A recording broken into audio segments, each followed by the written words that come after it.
আমি শ্রী জগবন্ধু ভট্টাচার্য। আমি আমার লেখা আরেকটি কবিতা আপনাদের সামনে পাঠ করে শোনাচ্ছি। যদি ভালো লাগে তাহলে লাইক এবং শেয়ার করবেন। কবিতাটির নাম দিয়েছি আমার মনের কথা। ওই নীল আকাশে ভেসে থাকতে চাইছে আমার মন, জানি না আর তাকে বেঁধে রাখবো কতক্ষণ।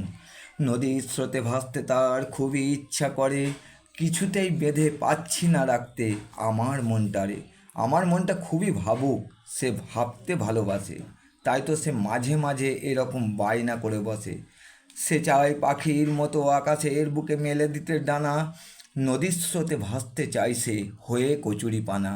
ফুলের সৌন্দর্য দেখতে তার লাগে খুবই ভালো, একদিন ফুলের মতোই গাছের ডালে তার থাকতে ইচ্ছা হলো। চাঁদের পাহাড়ে বেড়াতে তার খুবই ইচ্ছা করে, নীল আকাশে ঘুরতে চাইছে মেঘের নৌকা চড়ে। সূর্যি মামার সাথে সে করতে চায় খেলা, এসব কথাই ভাবে সে সারাক্ষণ সারাবেলা। সাপের ফণার মনির পেতে আমার মনটা করে আকুল, এই সমস্ত আবদার করে সে করছে বড় ভুল। মানুষ হয়ে এই সমস্ত আবদার মেটানো বড় অসম্ভব।